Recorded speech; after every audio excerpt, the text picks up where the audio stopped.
Wala, lahat ng picture walang ulo talaga. Pero ang sinasabi si Anali. Anali nga, wala O, di ba lahat ng walang picture niya siya? hindi Siya, kababae niyang tao. Siya pa ang nangunguna sa ganyang mga walang ulo yun. gawain. Diyos Pwede ko. naman kumuha sa Google di ba? Parang gano'n. Pero lahat yun, nakita ko yung lahat ng picture, pinakita sa akin ni Yama. Walang ulo yun, walang ulo. Walang Kahit mukha ni Anali. Walang mukha. Walang mukha. kahit na wala siyang mukha, the mere fact na sinasabi niyang yun yung si Anali, sinisira mo yung tao. Di Oo, ba? totoo. Hindi mo dapat gawin yun kasi Tapos kay Spencer, ang pinalabas pa nila, ito pang si Anali ang nangaakit kay Kulaong. Di ba? Anong time na yon? Sabihin na natin na kagustuhan ng babae. Private na na yun Iba naman dapat mong ilabas dahil hindi ka lang pinagbigyan siguro, hindi ka nakahingi ng pera o hindi ka, ka. Hindi siya nakahingi ng pera for sure. At saka kaya niya yun inilabas at pinagkakalat na si Anali para dumami ang views dahil wala na silang kita, no? Tapos ngayon sasabihin nila na tayo pa yung, kaya tayo umalis dahil hindi tayo nagkakapera. Gago ba siya? Kagago talaga niyan. Hindi, patunayan na lang nila. Ako, buburahin ko channel ko pag napatunayan yung meron ako nakong pera kay Kulaong. Baka sagasaan sila ng Porsche ni DJ Pyro. Hindi, mga tol, meron lang akong gusto linawin, no? Tol. Kasi, nasa GC ako, di ba? May GC time nila makmak. Ito, kailan lang. Ito, meron lang gusto linawin sa mga nanonood. Kasi, napansin ko lang, kahit yung mga nakaraan, yung mga debate na nakikita natin sa mga tropa natin, nagdidebate sila, may mga sila mga bagong mukha, nakita ko mga bagong mukha yung mga kadebate nila eh. Ang sabi nila, lahat daw ng 14 vloggers daw, once na sumuporta ka raw dati kay Kulaong, scammer ka na. At ano raw tayo? Bayaran. Okay. Ngayon, ito lilinawin ko lang. Ang 14 vloggers kasi dati, hindi lang naman tayo 14 vloggers. Actually, marami talaga tayo, di ba, Tol Makmak? Madami. Mga rapper pa. Oo, madami kami. Ngayon, yung 14 vlogger ay nung umalis. Hindi, ang gusto ko lang linawin dito, unang-una, pandemic yun. Halos lahat ng tao nasa bahay. Di ba? Walang ginagawa. Ngayon, may mga kanya-kanyang discount. Kumaga, nagkataon na yung dahil pandemic yun, alam naman natin na yung iba na wala ng trabaho, yung iba na wala ng pangita. So ano yung naging natin, kumbaga na lahat tayo natutok nung time na yon. Dahil nung lumabas itong si malapandemic daw, itong si Kulaong. Siyempre, hindi mo may alis sa ating mga Pilipino na likas tayong maawain. Na nakakita tayo ng isang taong tumulong, nahuhuk tayo kaagad. Malay ba natin na itong si Kulaong nung time na yon scammer yon, di ba? Budol yon.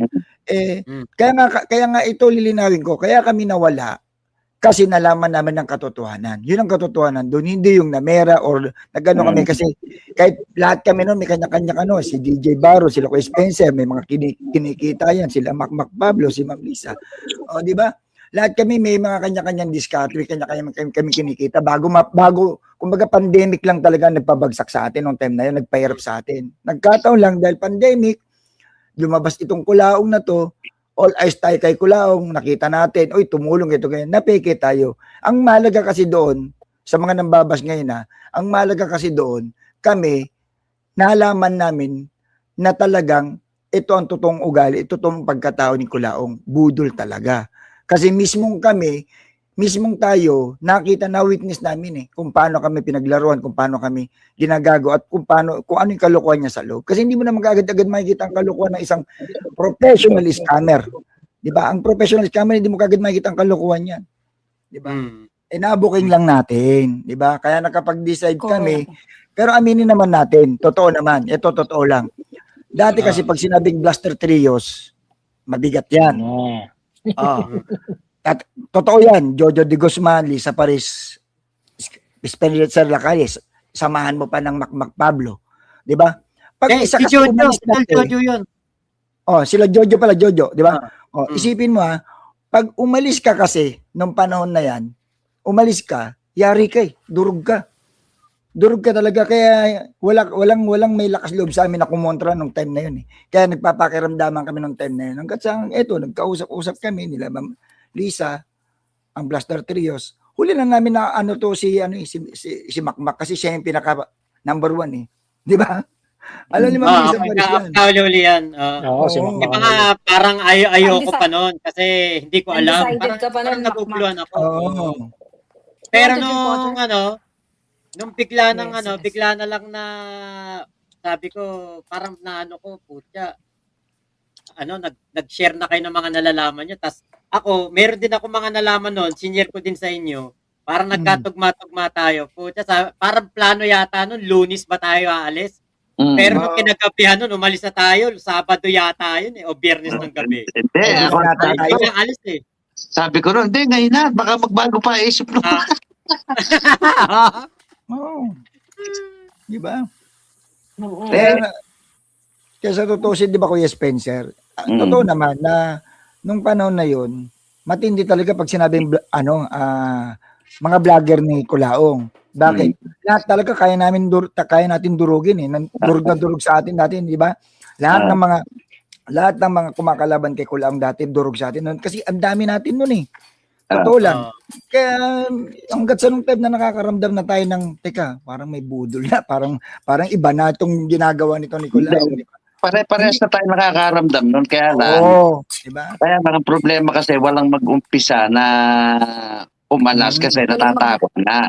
Oo. Walang Baka maglakas ng balikan, loob. no? Kasi baka mamaya, hindi, halimbawa, katulad no, halimbawa, umalis ako, baka mamaya, Here, you stay here in the table. banatan ako nila Mac Pablo, banatan ako nila Papa Trix. Ganun kasi nasa isip. Nung the time na yon, talagang siguro, kami tatlo kasi decided na kahit ano mangyari, sabi ko nga kayo ba nakahandang maubos ang subscriber nyo? Ako sabi ko, ako walang problema. So hanggang sa nagkatawagan, na pare-parehas pala tayo na gusto na nating umalis. Hindi lang tayo nagkakaintindihan. Nagpapakiramdaman tayo. Kaya nung biglang kaya nakita mo, 14 vloggers sabay-sabay tayo umalis. Hindi dahil umalis tayo, dahil hindi nagkakapera. Kaya nakakagago yung si Yama eh. Wala naman tayong kinikita. Ako nga rin, hindi nga kumikita yung channel ko eh. Di ba? Ako Hindi pa nga monetize noong time na yun eh. Ako na-monetize na ako nung antay na ako eh. Si Papa Trix, nagla-live yan ng 12 hours, ma-monetize lang yung channel. Oo. Diretso. Tanda-tanda ako yun. Hanggang ngayon, niyayabang ni Papa Trix yun. Walang makaka-break ng record ko. Ito lilinawin ko. Ito lilinawin ko lang. Ngayon lang ako magsasalita. Ito lilinawin ko lang. Hindi ako ang pumatong kay Kulaong para sumikat dito. Siya ang naghanap sa akin. Makmak Pablo. Sabihin mo, kung di totoo sinasabi ko, sino unang nag-message sa akin? Ako. Kaya huwag nilang ako, nananahimik ako. Si Bali Kulangot lang ang talagang kalabang ko dito sa Paris. Nagkataon lang Alala si ko Bali ko. Lisa, nasa akin pa yung video nyo. Yung si Kulangot, kakalaban ni Kulaong. Sino? Kaya wag niyong sasabihin na ako ang pumatong kay Kulaong na para magka-YouTube, ma-monetize ang YouTube ko. Ang style ni Kulaong nun, pagka rising vlogger ka, kinokonta ka niya, yung gagamitin ka niya. Pag nakikita, Hindi pa nga ako rising vlogger lang yun. Nagkataon lang na talagang pinagmumura ko to pag may nakitang pwede kang gamitin, gagamitin ka. Yun. Lalo si Macber, ang daming Dami na ibigay na small small vlogger. Si Macbeth, parang bugaw ng vlogger noon no? Si Macbeth. Siya siya nag-offer kay Kulaong. Ito, supportahan niyo po yung mga small vlogger noon. Ito si Macbeth. Kasi trabaho ni Macber nun pangat eh.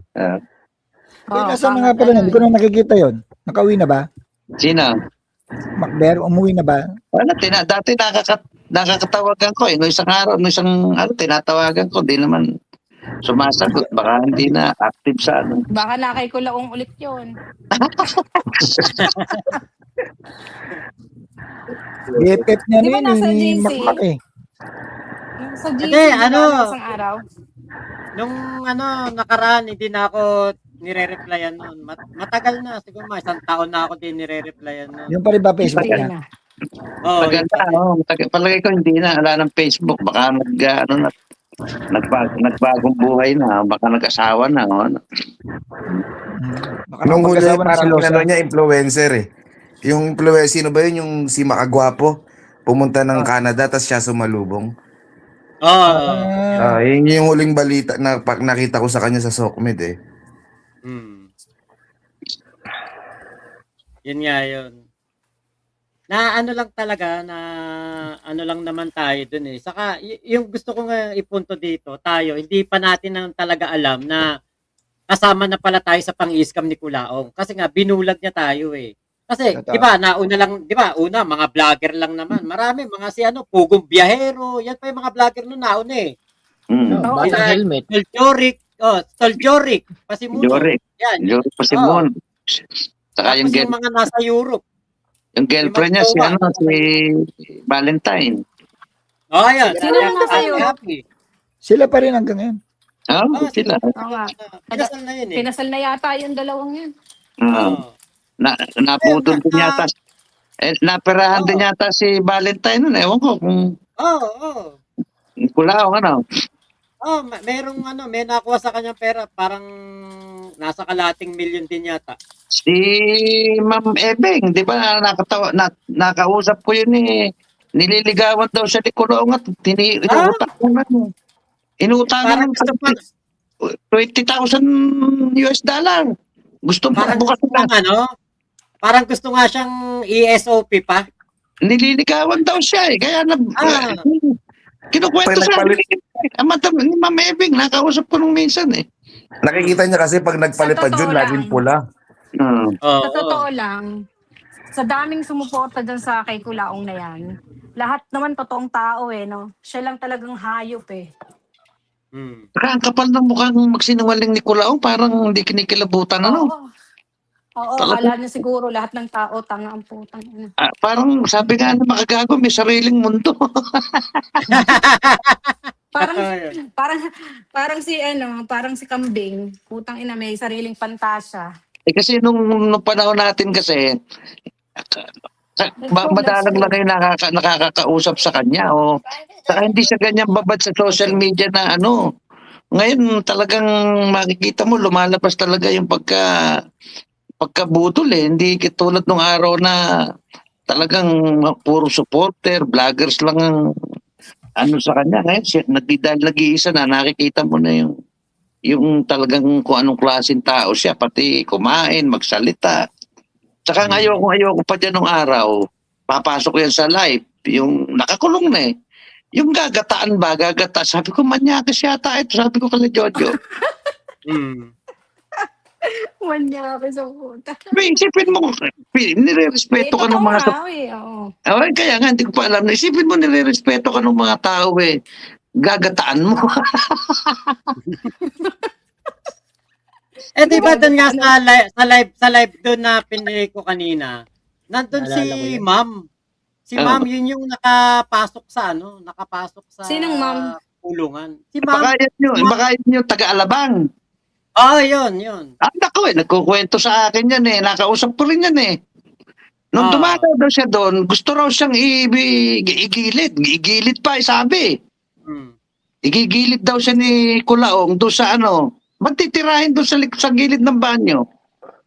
Ayun nga, Kinukwento eh. Sino ba yung hinalikan, Makmak? Ang hinalikan siya. Siya yun, naka-live tayo nun. Siya. Siya yun. Siya ba yun? Nilap-lap daw. Ay, magandang babae yan eh. Pinagpanggap siyang ex-wife. Ay, yun na-interview natin. Magandang babae yan eh. Yun na-interview natin, Talmak. Okay. Kaya nga itong Maria Wright na ito, Lola Maria Wright, pag napanood mo ito, matanda ka na. Ano ka pa, ikaw ba nasa ibang dimension at hindi mo nakikita niluluko mo na yung sarili mo pa. Susuportahan mo yung sikulaw. Sa bagay, pera mo yan. Kaya lang huwag ka naman damay eh. Talmak, akit daw yung kayo. Talmak. Ano, oo nga, ano ba, kayo ba? Gusto ko nga itanong Okay sa lang. inyo, kung ano sa inyo eh. Okay lang sa akin. Para magkaliwanagan. Ewan ko kila Kasi, Elisa. Spencer. maraming mga ano dito, ewan ko kung marami kasi dito mga nagko-comment na ano, na hindi maganda.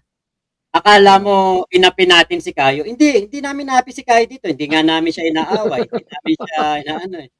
Kasi ang punto lang doon, yung reaction, Diyos ba yan?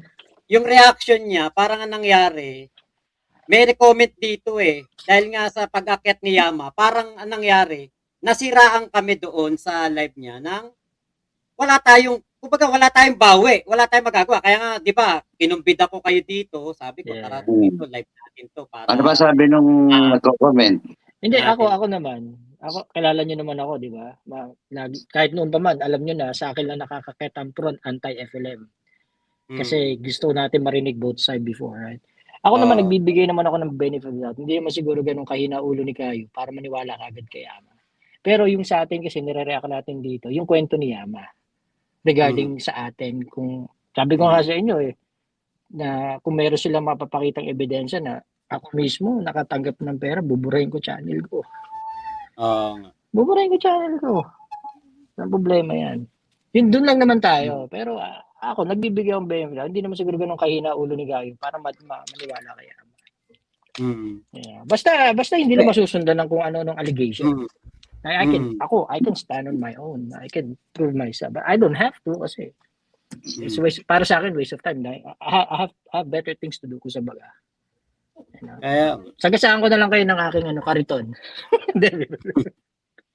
Hindi kasi si Kayo, pinanonood ko yan si Kayo. Si Kayo kasi, siguro matalino naman siya, kaya lang kumisan. Ang problema kasi sa kanya, parang ang feeling niya, siya na yung talagang magaling pag magkausap kayo o parang lahat ng sinasabi niya, kailangan paniwalaan mo dahil magaling siya. Parang ganun ang interpretasyon niya sa sarili niya. Kaya lang, ang problema kasi, kilala namin si Yama Paano kaming maniniwala sa iyo? So malalantad ngayon yung pag-iisip mo, yung personalidad mo, kung paano ka mag-vlog na hindi ka rin totoong matalino kasi siguro sa iba yan na hindi nakakaalam doon sa istorya ni Yama at medyo maniniwala sa iyo, pero sa aming mga 14 vloggers lalong-lalo na magagalit talaga kayo sa amin kung kakampi nyo si Kayo at si kasi kilala namin yung tao si Yama siya hindi naman niya kilala kami yung may karapatan na magsabi kung ano yung totoo, hindi si Kayo.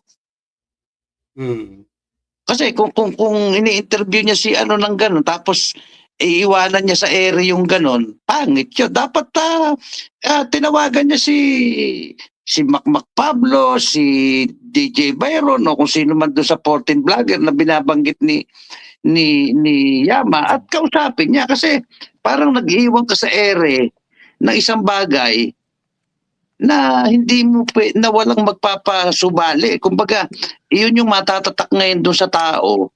Hindi ko na lang kay Spencer, kung papayag ka, nandyan yata si Kayo. Bakit mo na lang tallback? Para mas makausap natin. Then hindi, pakiutin mo para maintindihan. Pakiutin mo na lang tallback kung okay lang I mean, hindi ko na kayo kung ano sa inyo. Kasi ako, parang ang dating kasi parang ang dating kasi tayo Talmak, saglit lang. Matanong wala. Ano bang problema kay Kayo ba yun? May may bumabanat ba? Gusto mo i-play ko yung video para Hindi, napanood ko yung nagdebate yata sila ni Kaaruba. Parang labanata. Nasabi niya na itong mga 14 tama ba? Kung pagkakarinig ko, ang 14 vloggers once na sumuporta tayo dati. Yun ba yung nasabi niya? Na scammer na rin, parang gano'n. Parang yun yung pinagtalunan nila ni Kaaruba, di ba? Hindi kasi ang pangit doon, iniwan niya sa ere yung sinabi ni Yama. Hindi, pero gusto ko lang iklaro mahirap ma-fake news tayo. Yung, ano ba pagkasabi niya na masama sa atin? Abay, tayo daw mga 14 vloggers kaya umalis. Dahil hindi na tayo nagkakapera. Sino nagsabi sa'yo? Si Yama. Pero sa channel niya. Dapat doon mag-invite siya ng isang 14 vloggers bago niya in-interview si Yama. Hindi, pero ibig ko sabihin, tapos itong si Kaayo, siya nagsasabi kung baga pinaniniwala niya si Yama, tama? Kasi in-invite niya natural. Hindi, wala. Ako, hindi ko naman narinig, pero Saan side ba si Kayo? Saan side ba si Kayo? Regardless kung saan siya, ito sinasabi ko, may inaakusahan, yung in-interview niya, inaakusahan tayo. Bakit wala siyang ginawa? Iniwan niya sa mamamayan o sa ere yung sinalita ni Yama. Natural yun yung ganun ang magiging pagtingin sa atin ng mga tao. Spencer? O wala akong naririnig? Mga tropa pips, andito si Kayo. sige, pakitin bakit natin. mo? Patigatin mo. Para